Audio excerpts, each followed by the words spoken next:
నమస్తే. నేనే మీ Gopi. Welcome back to our channel. ప్రస్తుతం మనం మాట్లాడుకుందేంటంటే 'బిగ్ బాస్' సీజన్ 8 గురించి. ఈ 'బిగ్ బాస్' సీజన్ 8లో ఫస్ట్ వీక్ ఎలిమినేషన్‌లో భాగంగా పాపం బేబక్ అయితే బయటికెళ్ళింది. ఎవరు ఎక్స్‌పెక్ట్ చేయలేదు బేబక్ ఎళ్తుందని. బట్ బేబక్ అయితే మాత్రం ఎలిమినేషన్ అయింది. బట్ బేబక్‌కైతే మాత్రం రూ. 1,50,000తో ఎలిమినేట్ అయింది. పర్ వీక్ ఆమె రెమ్యూనరేషన్ వచ్చేసరికి రూ. 1,50,000. ఈమొచ్చేసరికి ఏపీకి చెందిన వ్యక్తి అందరికి తెలుసు. ఈమైతే ఫస్ట్ వీక్‌లో ఎలిమినేషన్ అయింది.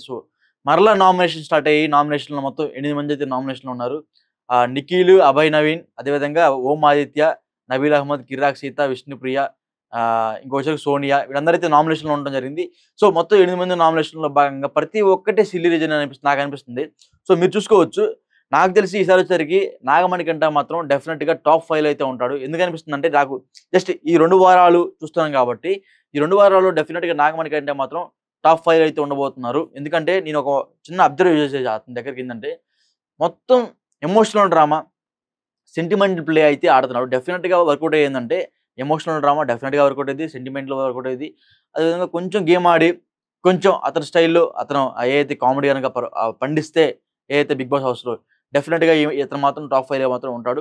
నాకు తెలిసి ఈ సీజన్‌లో బాగా స్ట్రాంగెస్ట్ కంటెస్టెంట్స్ ఎవరంటే నాగమణికంట అనుకుంటున్నా, విష్ణుప్రియ, అదేవిధంగా నబీల్ అహ్మద్. ఎందుకంటే చూడటానికి సైలెంట్‌గానే ఉన్నాడు అతను.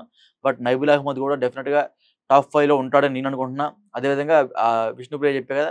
ఇంకోటొచ్చేసరికి కిరాక్ సీత కూడా ఉంటది. శేఖర్ భాష. వీళ్ళ ఐదుగురు మాత్రం టాప్ 5లో డెఫినిట్‌గా ఉంటారు. ఇందులో భాగంగా సోనియా వచ్చేసరికి బాగా కన్నింగ్ లాగా నాకనిపిస్తుంది. ఎందుకంటే లాస్ట్ సీజన్‌లో గీతూ రాయల్ ఎలాగనో ఈ సీజన్‌లో కన్నింగ్‌లో చూస్తే మాత్రం సోనియా మాత్రం ఆ విధంగా ఉంది. హౌస్ అందరికి తెలుసు. హౌస్‌లో ఒకటైతే బాగా నడుస్తుంది. అదే ఏదైతే నిఖిల్, సోనియా మధ్య వ్యవహారం అది అందరికి తెలిసింది. ఎవరైతే 'బిగ్ బాస్' చూస్తున్న ప్రతి ఒక్కరికి వీళ్ళిద్దరి మధ్య ఏం జరుగుతుంది, వీళ్ళిద్దరి మధ్య ఒక లవ్ ట్రాక్ సిట్యుయేషన్ లాగా లవ్ ట్రాక్ నడిచే విధంగా అయితే ఉంది. డెఫినెట్‌గా కూడా ఈసారి 'బిగ్ బాస్‌లో' వీళ్ళిద్దరైతే ఒక పెయిర్‌గా అయితే ఉండబోతున్నారని నేను అనుకుంటున్నా. మొన్న ఒక చిన్న క్లిప్ ఒకటి చూసాను నేను. నిఖిల్ సిగరెట్ మానేస్తే నీకు నేను ఏదైనా ఇస్తానన్నది సోనియా. అదొకటి అందరికి మనసులో అందరికి గుచ్చేసింది. డెఫినిట్‌గా వాళ్ళిద్దరి మధ్య ఒక ట్రాక్ నడుస్తుందని అందరూ అనుకుంటున్నారు. సో, నాగమణికంట అయిపోయింది, నిఖిల్ అయిపోయింది, సోనియా అయిపోయింది. దాని తర్వాత శేఖర్ భాష. ఈ శేఖర్ భాష గురించి అందరికి తెలిసిందే. బట్ శేఖర్ భాష గురించి ఒక్కటి మీ అందరికి చెప్పాలని నాకు అనిపిస్తుంది. ఎందుకంటే శేఖర్ భాష హౌస్‌లో చాలా కామెడీగా ఉన్నాడు.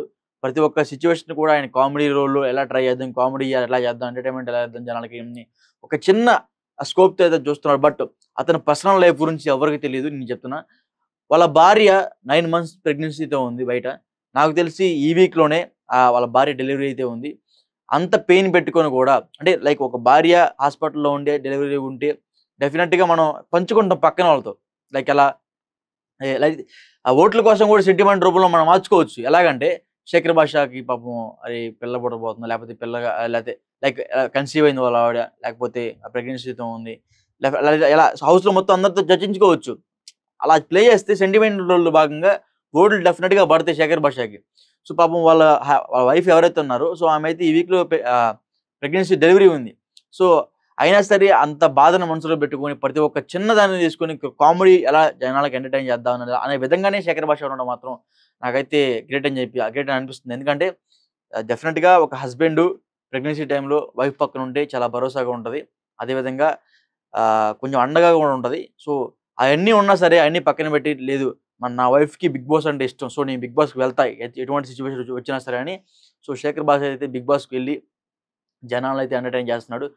ఈ విషయంలో మాత్రం అయితే నేను శేఖర్ భాషని డెఫినిట్‌గా అప్రిషియేట్ చేస్తా. ఎందుకంటే డెఫినిట్‌గా ప్రతి ఒక్కరు నేనున్నా సరే లేకపోతే వేరే కంటెస్టెంట్స్ ఎవరున్నా సరే మా ఆవిడ ప్రెగ్నెన్సీతో ఉంది. ఎవరు పుట్టబోతున్నారు? మా ఆవిడ హెల్త్ ఎలా ఉందని ప్రతి ఒక్క చిన్న థాట్ మైండ్‌లో మెదులుతా ఉంటది. దాన్ని ఏదో ఒక రూపం కావాలని చెప్పకపోయినా సరే ఏదో ఒక రూపంలో మనం అవతలోళ్ళకి షేర్ చేసుకుంటా ఉంటాం. బట్ శేఖర్ భాష మాత్రం అసలు ఎక్కడా షేర్ చేసుకోలేదు. ఈ విషయంలో మాత్రం శేఖర్ భాష గ్రేట్ అని చెప్పుకోవచ్చు. ఈ వీక్ శేఖర్ భాష నామినేషన్‌లో ఉన్నాడు. చూసి అందరూ ఓట్లేయాలని మనస్ఫూర్తిగా కోరుకుంటున్నాము. అదే విధంగా ఇంకోటొచ్చేసరికి కిర్రాక్ సీత. ఈ కిర్రాక్ సీత అసలు ఎందుకు అగ్రెసివ్‌నెస్ అయిపోతుంది? లేకపోతే నేను హౌస్‌లో ఉన్నాను. నన్ను నేను ప్రూవ్ చేసుకోవాలని ఆ అమ్మాయి కూడా చాలా బాగా అయితే గేమ్ ఆడుతుంది. కౌంటర్‌గా బాగా అటాక్ ఇస్తుంది. నాకు తెలిసి సోనియాకి అటాకింగ్ పర్సన్స్ ఎవరంటే డెఫినిట్‌గా కిర్రాక్ సీత అని చెప్పుకోవచ్చు. ఎందుకంటే నిన్న నామినేషన్‌లో టక్కన ఎవరైతే సీత ఉందో టక్కన ఒక వార్డ్ వదిలేసింది. ఏంటంటే బొక్కలే అన్నట్టుగా ఒక వార్డ్ వదిలేసింది. దాన్ని ఇప్పుడు ఆ అమ్మ ఎవరైతే సోనియా ఉందో దాన్ని పర్స్పెక్టివ్‌గా తీసుకొని నన్నెందుకంటన్నావు? నన్నెందుకంటన్నావు? మాటలు సరిగ్గా రాని అని సోనియా అయితే మాత్రం కిర్రాక్ సీతని కొంచెం హెచ్చరించినట్టుగా అయితే చూసింది మనం. సో ఏదైతేనే కిరాక్ సీత మాత్రం సోనియాకైతే స్ట్రాంగ్ డిఫెండర్ అని నేను అనుకుంటున్నా. సో మీరేమనుకుంటున్నారు కింద కామెంట్ చేయండి. సో అదేవిధంగా ఇంకోటి వచ్చరికి అభయ్ నవీన్. ఈ అభయ్ నవీన్ కూడా ఏదో అనుకున్నాం, అందరూ చాలా ఎక్స్పెక్ట్ చేసాం అతని మీద, ఎక్స్పెక్టేషన్ చాలా హైలో పెట్టుకున్నాం అందరం. అభయ్ నవీన్ అభయ్ నవీన్ అభయ్ నవీన్ అని. ఏం లేదు ఆడికి గేమ్ అయితే ఏం లేదు. అతను కూడా ఏంటంటే సేఫ్ ప్లే ఆడుతుందని నాకు అనిపిస్తుంది. ఎందుకంటే అతన్ని ఎవరైతే నామినేషన్ చేశారో ఆయన కూడా వెళ్ళి అతను వాళ్ళ నామినేషన్ చేస్తున్నాడు. చిన్న చిన్న సిలీ రీజన్స్. ఎందుకు నామినేషన్ జరుగుతుందో అర్థం కావట్లేదు. ప్రతి ఒక్కటి అంటే నేను డెఫినెట్గా ఒప్పుకుంటా, ఫస్ట్ అండ్ సెకండ్ అనే వీక్స్లో డెఫినెట్గా సిల్లీ రీజన్స్తోనే నామినేషన్ జరుగుతాయి. సో అభయ్ నవీన్ కూడా ఎందుకు ఆడుతున్నా అర్థం కావట్లేదు, ఏం చేస్తున్నా అర్థం కావట్లేదు. అతనికి మళ్ళీ per week 2 lakhs rupees remuneration ఇస్తున్నారు. సో మరి అతను కూడా మరి గేమ్ అయితే పెద్దగా ఆడట్లేదు, బయట ప్రేక్షకులు కూడా పెద్దగా కనపడట్లేదు. సో ఇంకోటిసరికి నేను ఎవరైతే ఇప్పుడు నామినేషన్స్ ఉన్నారో వారి గురించి మాత్రమే మాట్లాడుతున్నా. సో ఇంకోటిసరికి నిఖిల్ మాత్రం నాకు తెలిసి ఈ సీజన్లో డిఫెండర్ అంటే అందరికి మంచి డిఫెండర్ ఎవరంటే నిఖిల్ అని చెప్పుకుంటాను నేనైతే. సో నేను ఎందుకంటే నిఖిల్ అంటున్నా అంటే ప్రతి ఒక్కటి స్టార్టింగ్ అంతా ఫస్ట్ వీక్ మొత్తం అతని మీద అంతా నెగిటివ్గా నడిచింది. స్టార్టింగ్లో మాత్రం అతను అదే లైక్ అతను ఎవరైతే లైక్ టీమ్ లీడర్గా ఉండకపోయినట్టయితే డెఫినెట్గా అతను కూడా నామినేషన్లో ఉండేవాడు. సో అప్పుడు నామినేషన్ లేడు, ఇప్పుడు నామినేషన్లో ఉన్నాడు. సో అతను కూడా మంచి డిఫెండర్ అని నేను అనుకుంటున్నా. ఇంకోటి సరిగ్గా డి నైనిక. సో ఇది తిని కూడా చాలా అగ్రెసివ్నెస్తో గేమ్ ఆడింది ఫస్ట్ వీక్లో కూడా. బట్ సెకండ్ వీక్ వచ్చేసరికి చాలా డల్ అయిపోయింది. సో ఆమె అయితే నేను సరిగా అంత పర్ఫామ్ చేయలేదు అనుకుంటున్నాను నేనైతే ఈ సీజన్కి. సో ఎనీవే డి నైనిక కూడా మంచిగానే ఆడుతుంది. బట్ అంతకైతే నాకైతే వర్కౌట్ కాదని చెప్తున్నా. ఎందుకంటే ఆమె కూడా 2.5 lakhs రెమ్యూనరేషన్ ఇస్తున్నారు. అంటే ఎలా గేమ్ ఆడాలి, ప్రతి ఒక్క చిన్న ఏదైతే సెంటిమెంటల్ గేమ్ నాగమణి కంటే ఎలా ఆడుతున్నారు, కనీసం ఇలాగే ఆడాలి కదా. ఎట్లాగో ఆమె గేమే ఆడట్లేదు, కనీసం నాగమణి కంటే అలాగనే సరే గేమ్ ఆడితే కంటెంట్ వచ్చింది, జనాలు ఎంటర్టైన్ అవుతారు. సో అదేమీ లేకుండా ఏదో వచ్చాము ఆడాము ఇలా ఉన్నట్టుంటే కుదరదు. సో నాకైతే మాత్రం 9K పెద్ద పర్ఫార్మెన్స్ లేదనిపిస్తుంది. ఇంకోటిసరికి విష్ణుప్రియ. ఈ విష్ణుప్రియ గురించి మనందరం మాట్లాడుకోవాల్సిన అవసరం లేదు. విష్ణుప్రియకి అదేవిధంగా సోనియా మధ్య పెద్ద కాంట్రవర్సీ వార్ నడుస్తుంది అడల్టరీ మీద. సో వాళ్ళిద్దరు వారు ఇప్పుడు తగ్గిద్దాం మరేమో. సో వాళ్ళిద్దరు కూర్చొని పక్కన కూర్చొని ఒక 10 నిమిషాలు డిస్కస్ చేసుకున్నామని సరే మొహాలు చూసుకోలేకపోతున్నారు. సో విష్ణుప్రియ కూడా హైయెస్ట్ రెమ్యూనరేషన్ తీసుకుంటుంది కాబట్టి ఫస్ట్ వీక్లో పెద్దగా అయితే ఏం లేదు. సెకండ్ వీక్ నుంచి కొంచెం ఆమె పుంజుకుందని నాకు అనిపిస్తుంది. సో మీకు ఎలా అనిపిస్తుందో అది కూడా కామెంట్ చేయండి. సో డెఫినెట్గా నాకు తెలిసి అయితే టాప్ 5లో విష్ణుప్రియ కూడా ఉంటుందని నేను అనుకుంటున్నాను. ఎందుకంటే లేడీస్లో కిరాక్ సీత అదేవిధంగా విష్ణుప్రియ మంచి స్ట్రాంగెస్ట్ కంటెస్టెంట్స్ లాగా నాకు అనిపిస్తున్నారు. ప్రేరణ యష్మి అయితే పెద్దగా అనిపించట్లేదు. ఎందుకంటే వాళ్ళు కూడా ఎగేసి డెఫినెట్గా ఆడతారు, బట్ వీళ్ళంతా పోరాడలేరని నాకు అనిపిస్తుంది. సో ఎనీవే విష్ణుప్రియ అయితే మాత్రం టాప్ 5 అయితే ఉండబోతుందని నేను అనుకుంటున్నా. ఈ ఓమాదిత్య గురించి అందరూ తెలిసిందే. అతను పెద్ద డైరెక్టర్.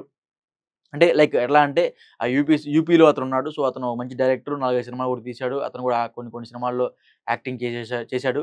అయినా సరే అతను పెద్దగా పండించలేకపోతున్నాడు. ఎందుకంటే అతని మాటల రూపంలో కావచ్చు, లేకపోతే అతను ఎంటర్టైన్మెంట్ రోల్లో కావచ్చు.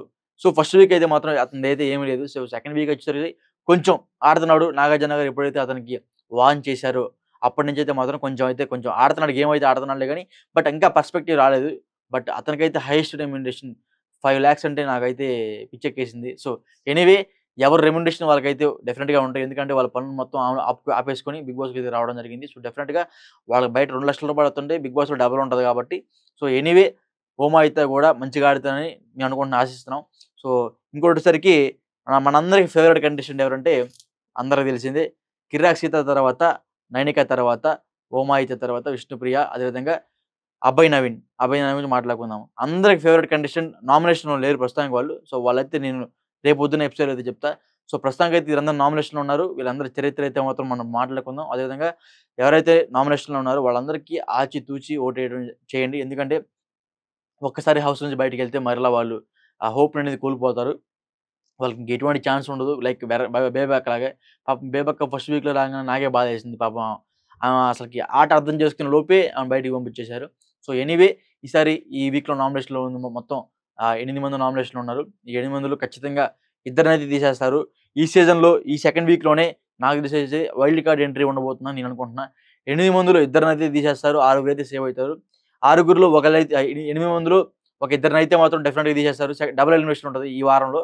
ఈ వారం డబుల్ ఎలిమినేషన్ ఉంటే వైల్డ్ కార్డ్ ఎంట్రీ వచ్చిద్ది. వైల్డ్ కార్డ్ ఎంట్రీ అందరికి తెలిసిందే. ముక్కు అవినాష్ అని నేను అనుకుంటున్నా.